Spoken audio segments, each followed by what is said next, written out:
Bonjour à toutes et à tous, bienvenue dans ce nouveau numéro du Point des marchés. Je suis avec Nathan Cordier, analyste chez Agritel. Bonjour Nathan. Bonjour Adèle. Alors Nathan, l'actualité est à la géopolitique, avec d'un côté un accord entre la Chine et les États-Unis, d'un autre côté l'Argentine qui a rehaussé ses taxes à l'exportation. Si on commence par l'accord entre la Chine et les États-Unis, est-ce que c'est une sortie de crise ?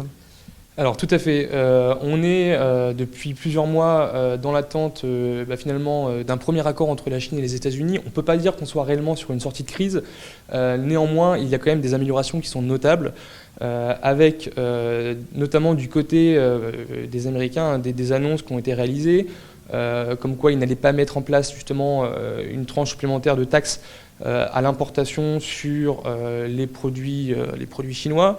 Et face à ça, on peut s'attendre à l'achat justement de l'ordre de 50 milliards de biens agricoles sur l'année 2020.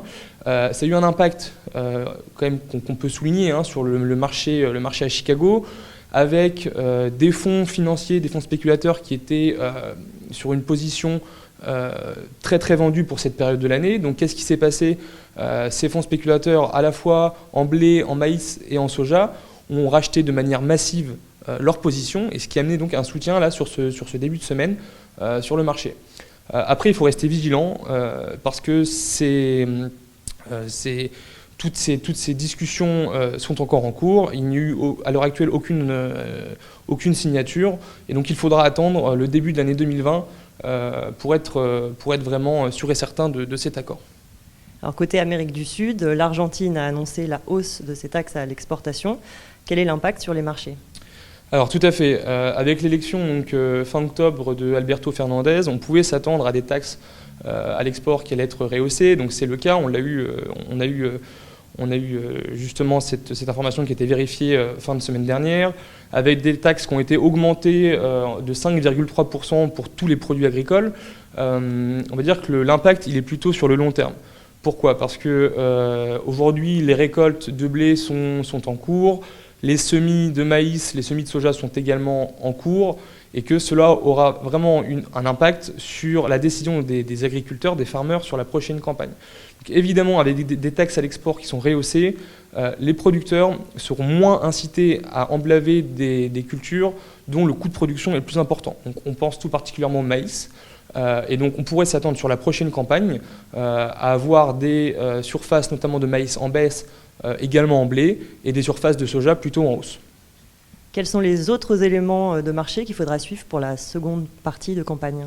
Alors bien évidemment, il y a tout l'aspect weather market qui reste très important, notamment courant hiver, avec un début de cycle quand même un peu dans le sec sur l'Ukraine, des problèmes de semis, notamment sur l'Europe de l'Ouest, qui sont toujours présents avec justement sur la France, sur le Royaume-Uni, et des semis qui ne sont toujours pas terminés. Et donc ça pourrait justement venir alimenter l'actualité là, sur cette deuxième partie de campagne, tout comme les exportations françaises pour l'instant qui se portent bien et qui seront également aussi à vérifier sur les prochains mois. Et pour finir, quel est le conseil d'Agritel aux producteurs ? Alors, si on regarde un petit peu sur ce début de semaine, les marchés reviennent sur des plus hauts niveaux, notamment en blé sur le marché physique, également sur le colza. Donc on retrouve des opportunités, il faut savoir les saisir. On a un marché qui retrouve un petit peu en volatilité, mais ce qui est sûr, c'est qu'il y aura également potentiellement d'autres opportunités sur la suite de la campagne. Merci Nathan. Salut. Merci à toutes et à tous de nous avoir suivis. Rendez-vous dans 15 jours pour un prochain point des marchés. Retrouvez les analyses d'Agritel sur le service expert Grande Culture de Planchamp.com.